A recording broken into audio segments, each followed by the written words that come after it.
Good afternoon बच्चों।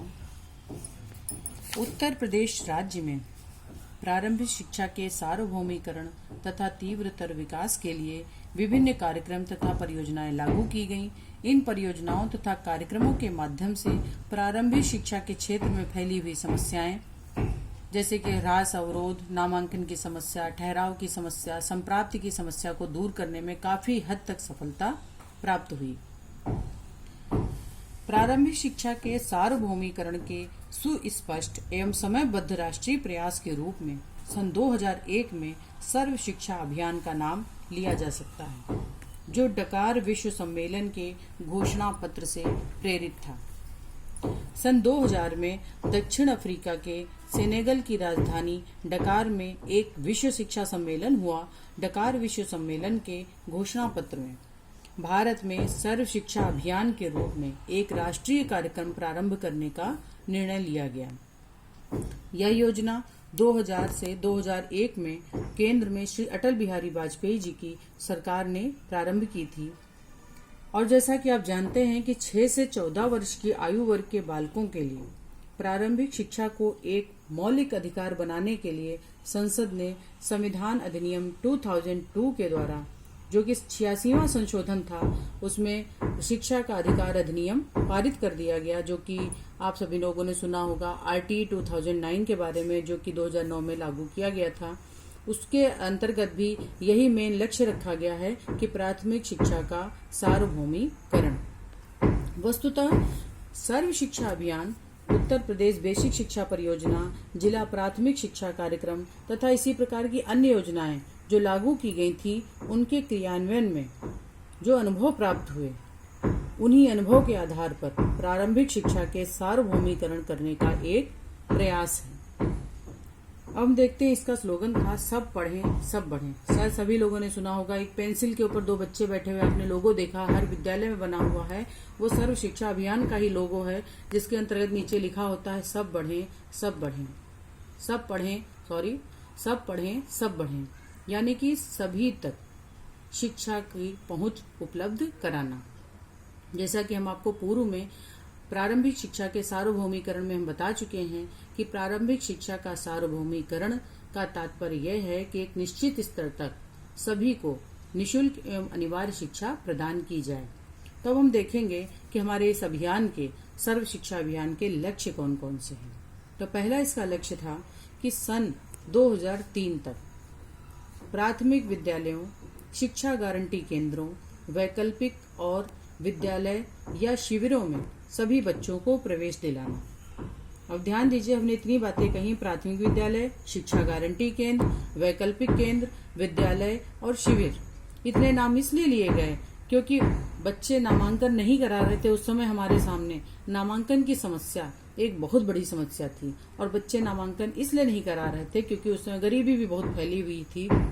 इस समय भी जो बच्चे विद्यालय में नामांकन नहीं करा रहे हैं, कुछ न कुछ उनके पीछे आर्थिक दशाएं उनके माने रखती हैं। तो उस समय ये कहा गया कि ऐसे बच्चे जो प्राथमिक विद्यालयों की समय पर उपस्थित नहीं हो सकते, हो सकता है वो अपनी आजीविका चलाने के लिए कोई कार्य कर रहे हों, तो ऐसे बच्चों को वैकल्पिक शिक्षा दी जाए, उनके लिए शिविर खोले जाएं, उनके लिए शिक्षा गारंटी केंद्रों की उपलब्धता कराई जाए, ताकि बच्चे सभी नामांकित हो जाएं और सभी बच्चों को 2003 तक प्रवेश जरूर दिला दिया जाए। ये मुख्य लक्ष्य रखा गया।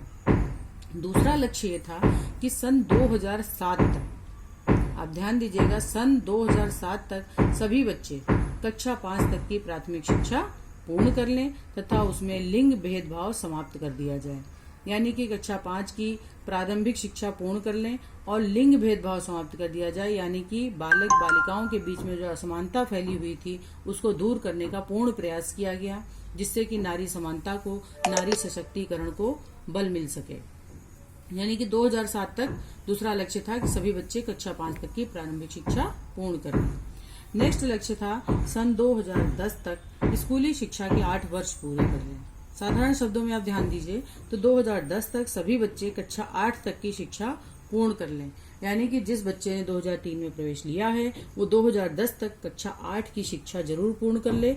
उसको कहीं भी प्रारंभिक शिक्षा में होने वाली जो मुख्य समस्या थी उस समय, ह्रास एवं अवरोध, अपव्यय एवं अवरोधन, जिसके बारे में हम पूर्व में चर्चा कर चुके हैं, वो समस्या न खड़ी हो, बच्चा आके स्कूल न छोड़े, बच्चा स्कूल में आके फेल न हो, बच्चे का विकास बाधित न हो, इसका मुख्य लक्ष्य रखा गया कि बच्चा जो प्रवेश ले वो 2010 तक कक्षा 8 की शिक्षा जरूर पूर्ण कर ले। अगला लक्ष्य था संतोषजनक गुणवत्ता और जीवन के लिए शिक्षा पर बल देना। ध्यान दीजिएगा, संतोषजनक गुणवत्तापूर्ण शिक्षा, यानी कि क्वालिटी एजुकेशन पे मुख्य फोकस किया गया कि बच्चों को आप जो भी शिक्षा दे रहे हैं वो गुणवत्तापूर्ण होनी चाहिए। बच्चों को उसका लक्ष्य पता होना चाहिए कि शिक्षा हमारे व्यवहारिक जीवन में कहाँ पर काम आने वाली है। अभी आपको हमने बताया जीवन के लिए शिक्षा पर बल देना, यानी कि संतोषजनक गुणवत्तापूर्ण शिक्षा प्रदान करना। अगला बिंदु है 2010 तक विद्यालयों में शिक्षार्थियों की सार्वभौमिक नियमित उपस्थिति सुनिश्चित करना, यानी कि 2010 तक विद्यालयों में शिक्षार्थियों का ठहराव सुनिश्चित करना, 100% ठहराव, यानी कि बच्चा जो आया है, जिसने नामांकन कराया है, तो वो बच्चा ऐसा ना हो कि हमारे कक्षा 1 में प्रवेश लेने वाले बच्चे 100 थे और जो कक्षा 5 में हम पहुंचे तो 60 बचे। यानी कि आपको 2010 तक विद्यालयों में शिक्षार्थियों की 100% उपस्थिति सुनिश्चित करना एक लक्ष्य माना गया सर्व शिक्षा अभियान के तहत, कि सभी बच्चे 2010 तक विद्यालय में रुक के ही शिक्षा प्राप्त करेंगे। इस प्रकार आपने देखा प्रारंभिक शिक्षा के सार्वभौमिकरण और गुणवत्तापूर्ण शिक्षा पर विशेष ध्यान सर्व शिक्षा अभियान के अंतर्गत रखा गया।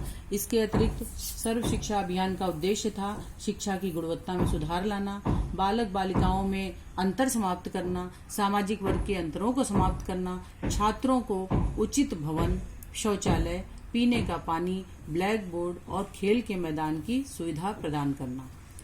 इस प्रकार से आप देख रहे हैं हर संभव प्रयास किया गया बच्चों के शिक्षा के सार्वभौमिकरण के लिए। इसलिए ये सर्व शिक्षा अभियान इसमें पूरा देश सम्मिलित हो गया। इसमें छात्राओं, अनुसूचित जातियों, अनुसूचित जनजातियों तथा कठिन परिस्थितियों में रहने वाले बच्चों की शैक्षणिक आवश्यकताओं पर विशेष रूप से ध्यान दिया गया। हमने आपको अभी पहले बताया कि कितने केंद्र खोले गए, कितने वैकल्पिक केंद्र खोले गए, कितने उनके लिए शिविर लगाए गए, ताकि बच्चे प्रवेश ले सकें और सभी बच्चे शिक्षित हो सकें। तो आपने देखा कि सर्व शिक्षा अभियान प्रारंभिक शिक्षा के सार्वभौमिकरण में एक मील का पत्थर साबित हुआ और इससे बच्चों को बहुत ज्यादा लाभ मिला और बच्चों के इस योजना के द्वारा कठिन परिस्थितियों में रहने वाले बच्चों की शैक्षणिक आवश्यकताओं पर भी विशेष ध्यान दिया गया। इस प्रकार छात्रों के लिए मुफ्त पाठ्य पुस्तकों सहित अनेक पहल विशेष रूप से की गई। सर्व शिक्षा अभियान के तहत ग्रामीण क्षेत्रों में भी कंप्यूटर शिक्षा प्रदान करने का प्रावधान किया गया। सर्व शिक्षा अभियान हमारे शिक्षा के सार्वभौमिकरण में एक मील का पत्थर साबित हुआ। धन्यवाद।